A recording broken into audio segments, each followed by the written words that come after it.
So, we often run into a problem when people ask us to define what is poetry, and that is the answer to the question is either too poetic or it's filled with too much technical jargon. But in essence, what makes something a poem is that it involves patterns and languages, and those patterns don't just have to be rhyming. It could be like in certain song lyrics. Let's say, like in one of 50 Cent's songs, that he says, "Oh, when you put my name in a rhyme, you better watch what you say, 'cause you get carried away, you'll get shot and carried away." It's like that. So, I can actually give a lot of advice on how to write good poetry, and I also will kind of talk about the way that songs are incorporated into the concept of poetry, and I don't necessarily follow all these steps exactly, and you shouldn't either. But this contains a large essence of what I do, and the reason I don't follow these exactly is that I have a lot more experience writing poems, so some of the ideas will come to me automatically. But a great place to begin when trying to figure out how to write poems is to read poems. For example, because when you watch another person do something, that you kind of gain a feel for that area of expertise. And I have a book of Edgar Allan Poe poems, but sometimes you don't always have a book of poetry. I also have my English textbook where I read some poems by like Lord Byron and Percy Shelley.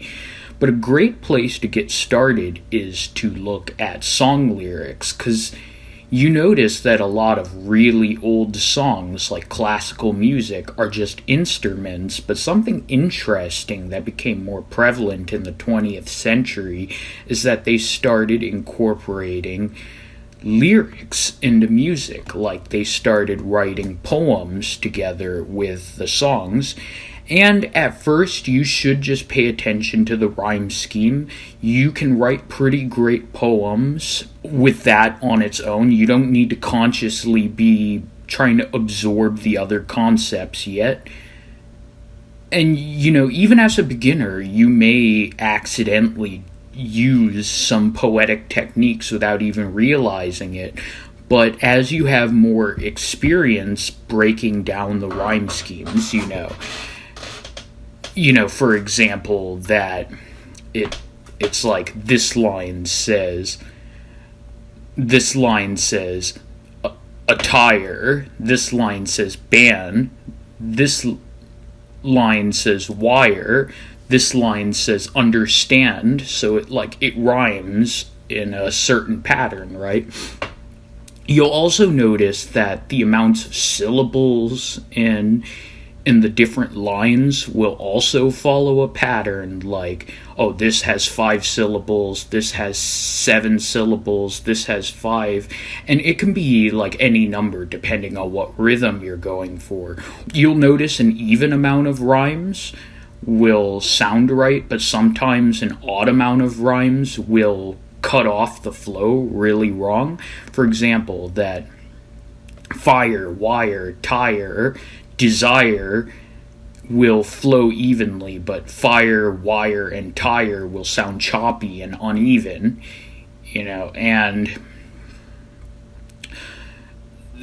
but sometimes that using an odd number of rhymes does work, when you're trying to switch the rhythm up. But this is all very technical, right?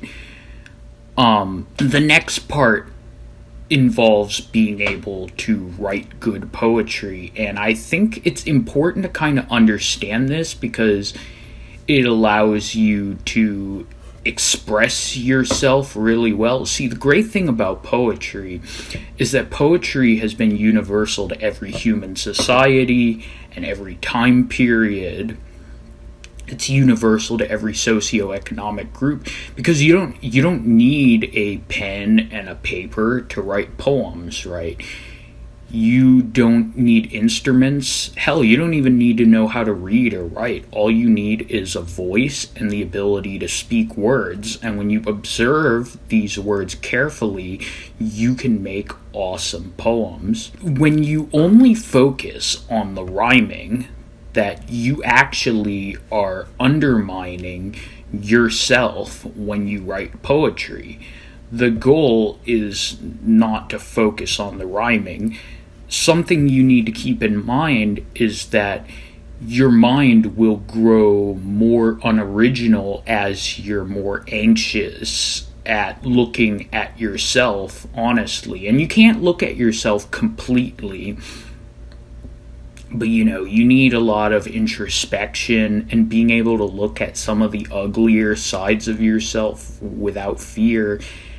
It's a very difficult and painful process, but it involves a great deal of trying to keep yourself open-minded. For example, when you see two things that contradict, instead of immediately trying to explain it away, being able to deal with that kind of cognitive dissonance for a while. It's like being able to push aside your ego and, instead of seeing new confusing things or chaos as scary, seeing it as exciting, seeing it as interesting. And this doesn't sound very specific. A big part of the process is being able to brainstorm.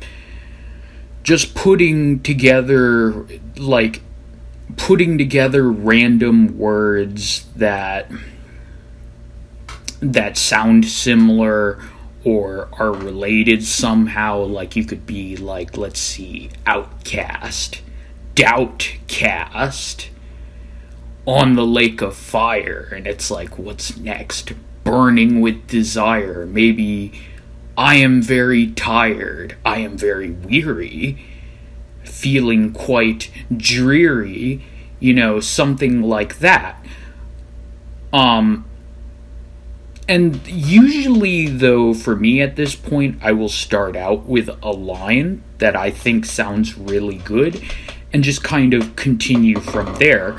But the thing is, you can rewrite your poem multiple times. There's all sorts of variations you can do on a line. So you should always, after you've written a bunch of lines, try to scratch the parts out, write alternative ways you could phrase it, have a different list of lines you write down for a certain section of the poem. And it's like, first everything's kind of loose, and then you put it into a structure, but then you're messing around with it and everything's loose again, and you can think of a lot of the ideas in your head where they're more flexible. So it's a very rewarding process. But yeah, for me, like, if I'm having trouble coming up with something and I'm not necessarily just throwing together random words and editing it and giving it structure, right? I will just start writing a bunch of random stuff, and the thing you have to keep in mind about writing is that inspiration comes from the process of writing in and of itself. And it's like, I finally come up with a group of phrases that I think sound clever. And it's like, oh, well, fuck all that other shit that was at the top where I was just like brainstorming. I'm going to go from here. And then I figured out what to write. But, it's like you're carving new connections in your brain, right? It's like your prefrontal cortex is getting swollen, and then the connections kind of push itself into your long-term memory. So yeah, I really love poetry, and I'm very interested in the way it's been incorporated into music as well. I'm fascinated with heavy metal, with the feelings of pain and the screaming and the shrill guitars and the bass. I'm interested in what the Mongolians did, or they did Tuvan throat singing. I'm not going to do that here, although I have tried.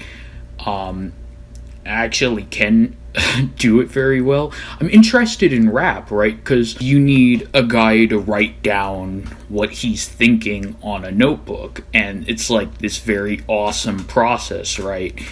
And it's like, I mean, it's interesting. A lot of the people were gangsters. They had to kind of become like very individualistic because they were poor.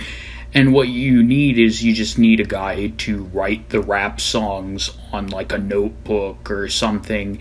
And then another guy can, like, maybe a guy who is a DJ at a club can rip together soundtracks and basically mix them together in a way that makes interesting beats. So yeah, I mean, it's like, even if you're not reading rhyming poetry, right? You're reading like a narrative poem like the Iliad or Paradise Lost, which I wouldn't recommend reading first because that book can be a little difficult for people, but it's like trying to get a feel for the sentences themselves, even if they don't rhyme, and the potential like passion with which a person could speak. It's like, you might notice when you're reading certain types of poems that certain syllables are stressed, right? Like, certain parts of a sentence are emphasized, certain parts are not. A poem I would recommend, it was translated from Greek into English. I've read a good portion of it, is the Metamorphoses. What's interesting is, even if it was translated, it still rhymes, even in English. So yeah, the Metamorphoses by Ovid. You can read it on the computer if you want. Like, just look it up on the internet. So yeah, I mean, I hope this shows kind of my passion for something I really like to read and write and listen to. Just something that I think is a great way for every group of humans to be able to express their emotions. So if you would like, everyone should, comment what their thoughts on this are. If you would like, comment your experiences with poems and poetry. So if you like this video, make sure to give it a like. If you want to see more videos, go ahead and subscribe. So everyone have a great day.